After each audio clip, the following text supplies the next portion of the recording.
안녕하세요. 저는 생태조례 준비팀의 김영준이라고 합니다. 저는 법에는 이중적 측면이 있다고 생각합니다. 법은 혼자 있으면 적용을 받지만 함께하면 법을 만들 수 있다고 생각합니다. 함께 만든다면은 공동 창작물이 되는 거죠. 그래서 우리가 하려는 것도 그것입니다.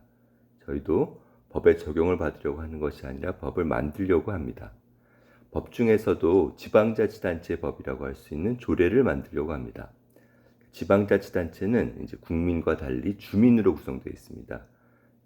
주민이란 그 땅에서 살아가는 사람들, 거주할 줄을 써서 살아가는 사람들을 말하죠. 그래서 그리고 또 마침 2022년에 주민조례 발안에 관한 법률이 시행돼서 주민 발의가 훨씬 더 용이해졌습니다.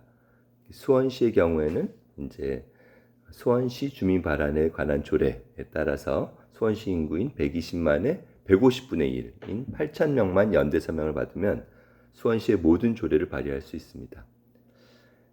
이때부터는 이제 완전히 창작의 영역으로 들어가는 거죠.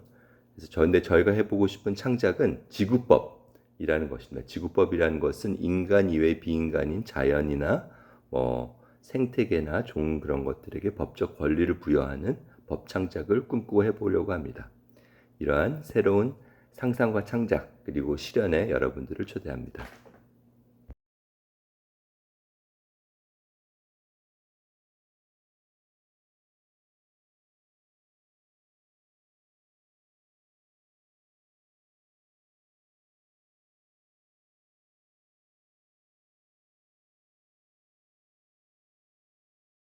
간단히 지구법에 대한 소개 같은 것이 나와 있는 거고요. 저희가 수원 공공예술 프로젝트 멈추면 생동, 땅과 함께 살아가기라는 제목으로 한번 생명의 법 지구법이라는 걸 발표하게 됐는데, 그 생명이라는 것은 그러니까 저는 그냥 연결성이 제일 중요한 게 아닌가 생각을 했습니다. 그래서 생명의 속성이란 무엇인가? 생명의 가장 큰 속성은 연결성일 것이다. 생명은 환경 속에서 환경과 상호작용하면서 생명을 유지한다. 그래서 제가 그 우주이야기 일부분을 한번 인용해 봤는데, 부분을 읽어보면은 우주 생성은 친교로서 조직화된다. 존재한다는 것은 서로 관계를 맺는다는 것이다. 왜냐하면 관계는 존재의 핵심이기 때문이다. 태초에 입자들이 분출되던 바로 그 순간에 전체 우주 안에서 모든 입자들은 다른 입자들과 연결되어 있었다. 그 후 미래의 어떤 순간에도 우주에 있는 존재들이 분리되는 일은 일어나지 않을 것이었다. 하나의 입자에 있어서 고립이라는 것은 이론적으로 불가능하다. 은하에서도 역시 은하들 간의 관계는 확실히 존재하는 사실이다.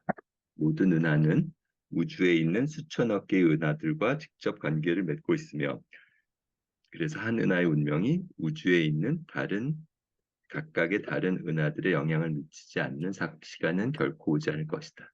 다른 존재들이 없을 때 그 존재 자체는 아무것도 아니다. 이렇게 이와 같이 존재를 한다는 것은 서로 관계를 맺는 것이고, 근데 그렇긴 한데 지금 그런 관계성, 연결성은 굉장히 중충적이어서 되게 여러 가지 측면이 있는 것 같아요. 그래서 땅과 함께 살아가기라고 저희가 이렇게 제목을 했는데, 근데 이 땅과 함께 살아가기라는 것도 역시 이런 식으로 저희가 음,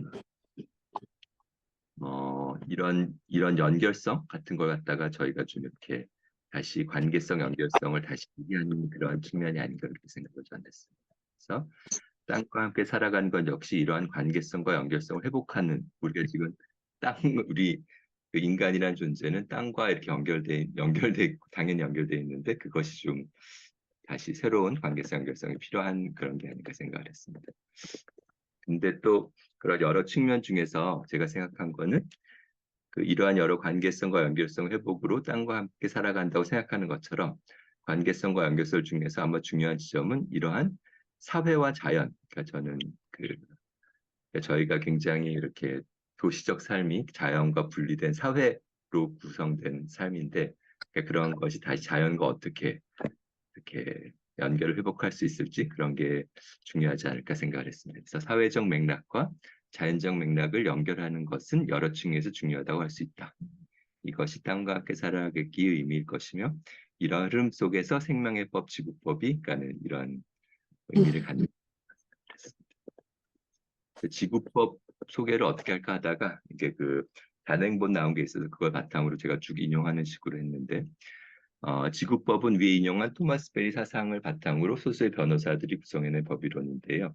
그중에 한 분이 코마 컬레넌이라고 그분이 이제 남아프리카 공화국 변호사인데 그분이 쓴 야생의 법 책을 중심으로 한번 가져와 봤습니다. 그래서 지구 중심의 관점에서 나오는 권리에 관한 권리 문제에 관한 토마스 베리 견해는 이제 이게 2001년에 쓴 것 같은데 이렇게 그 또 Origin, Differentiation and Role of Rights에서 권리의 기원과 분화 그리고 역할에 명확하면서도 간결하게 기술돼 있다. 이게 제가 뒤에 쫙 다 인용을 했습니다. 그 지구 공동체의 다른 성원들도 권리를 가진다는 명제를 정당화한 논증은 내게 우아하면서도 설득력이 있어 보인다. 본질적으로 모든 존재들의 권리는 가장 근본 원천인 우주로부터 도출된다고 그는 주장한다. 그의 표현에 의하면 우주는 객체들의 집합이 아닌 주체들의 친교, a communion of subjects and not a collection of objects 이므로 우주의 모든 성원은 권리를 가질 수 있는 주체이고 따라서 인간들이 권리를 갖는 만큼 권리를 가질 수 있는 권리를 가진다. 지구는 주체들의 친교이고 권리는 인간의 법에서 기원하는 것이 아니라 우주가 기원하는 데서 기원한다는 이게 아까 얘기한 사회와 자연에서 이제 자연에 더 그런 근본을 두는 권리라는 사회적인 것이 자연이라는 혹은 우주라는 뭐 지구라는 그러한 자연으로부터 기원한다는 베리의 명제를 우리가 받아들인다면 지구 공동체의 다른 성원들 또한 권리를 가진다고 승인하지 않으면서 인간은 인권을 가진다고 주장할 수 없다. 우리가 인간과 법이, 그러니까는 그 법적 인간이죠. 법으로 의제된 인간과 그러니까 법인이 가령 강이나 토지와의 관계에서 권리를 간다 주장한다면 주체로서의 강이나 토지도 인간과의 관계에서 권리를 가져야 함을 또한 인정해야 한다. 권리는 관계라는 맥락 내에서 존재한다. 그러니까 이건 뭐냐? 이거는 그냥 권리 일반적 속성이 권리는 그 권리 의무 관계라 그래서 뭐 권리와 의무는 이렇게 서로 쌍이 되는 관계고 그다음에 이제 그 지구 시스템 내에서 전체로서 지구의 안녕이 다른 무엇보다 더 중요하다. 지구 생물권의 구성 요소들은 단 하나 예외 없이 지구 생태계 내에서만 생존 가능하다. 이는 지구 공동체의 성원들 저마다의 안녕이 전체로서 지구의 안녕에 의존하며 또 이것에 우선할 수 없음을 뜻한다. 따라서 지구법학의 제1원칙은 개인이나 인간 사회 이익보다 전체 공동체의 생존과 건강 그리고 번영의 우선권을 줘야 한다는 것이다. 이 원칙의 실현이 사실상 인간의 장기적 이익을 보장하는 가장 나은 방법이다. 우리는 지금까지 지구 공동체 일원임을 제대로 인식하지 못했고 이 때문에 우리는 마치 그 반대가 진실인 것처럼 믿고 또 그렇게 행동해왔다. 그러면서 세포 얘기를 하는데 우리 인간이 지구에 보여야 할 충실함은 그러므로 세포가 몸에 보여야 하는 그것에 비유할 수 있다. 세포의 의무는 세포의 진화 목적인 기능을 실행하는 것이고 몸 전체의 건강에 이바지하는 방식으로 계속 활동하는 것이다. 이것이 멈춘다면 세포는 죽거나 암으로 변한다. 이와 유사하게 지구 시스템의 기능에서 우리는 적절한 역할을 수행했고 지구의 통합성 내지 전체성을 유지하는 방식으로 행위하는 것이 지구에 지고 있는 우리의 의무다. 우리가 이렇게 하지 않는다면 우리를 그리고 궁극적으로 우리 종을 지탱시키는 지구 공동체를 배반하는 것이다.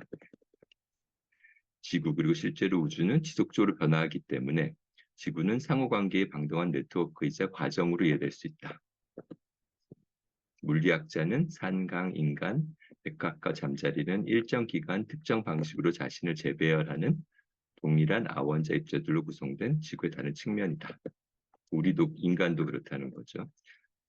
토마스 베리가 이제 그 본격적으로 권리 얘기를 하면은 지구 공동체의 모든 구성 요소는 세 가지 권리를 가진다. 존재할 권리, 서식지에 대한 권리, 그리고 지구 공동체가 부단히 새로워지는 과정에서 자신의 역할과 기능을 수행할 권리를 갖는다.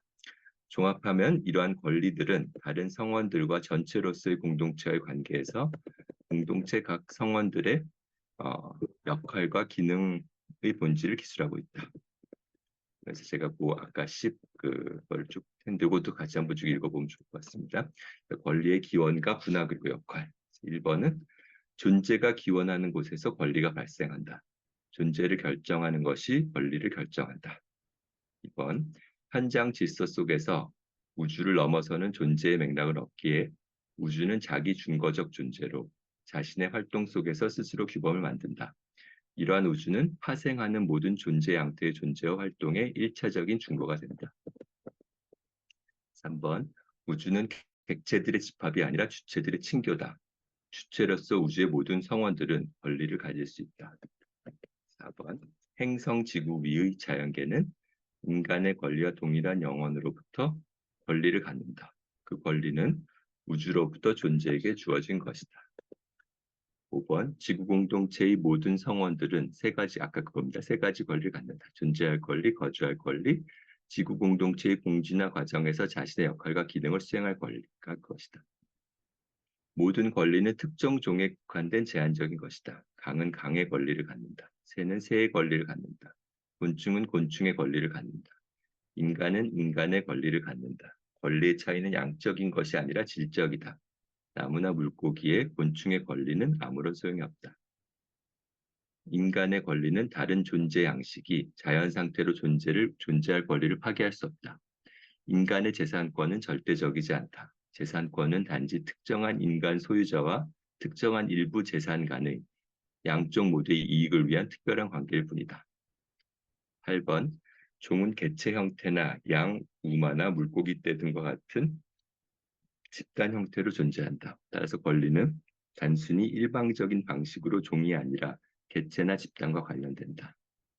9번 여기 제시한 권리들은 지구 공동체의 다양한 성원들이 다른 성원들에 대해 갖는 관계를 수립한다. 행성 지구는 상호 의존적인 관계로 상호 밀접하게 연결된 하나의 공동체다. 지구 공동체의 모든 구성원들은 직간접적으로 스스로의 생존에 필요한 영양 공급과 조력, 지원을 위해 지구 공동체의 다른 구성원들에게 의존한다. 포식자와 피식자 관계를 포함하는 이 상호 영양 공급은 지구의 각 요소가 포괄적인 공동체 내에서 갖는 역할에 필수 불가결한 것이다. 마지막으로 10번 인간은 특별한 방식으로 자연세계를 필요할 뿐 아니라 자연세계에 접근할 권리도 간다. 이거는 앞에 건 다 이제 그 전체였는데 여기서는 인간 얘기가 10번에 나오는데 인간은 이제 있는 물리적 요구는 물론 인간 지성이 요구하는 경이로움과 인간 상상력이 요구하는 아름다움 그리고 인간 감정이 요구하는 친밀성을 충족하기 위한 것이다. 간단히 이렇게 마무리했는데 여기서 권리는 사회적 제도이다. 이러한 사회적 제도가 어떻게 존재적 혹은 우주적 혹은 지구적 혹은 자연적 맥락을 반영할 수 있는지가 중요하고 이런 측면에 제시된 것이 지구법이라 할 수 있다. 자연적 맥락을 반영하는 사회적 제도인 지구법은 이런 면을 생명의 법이라고 할 수 있다. 인간은 자연 속에서 자연을 통해 자연과 함께 경이로움, 아름다움, 친밀성을 느낀다.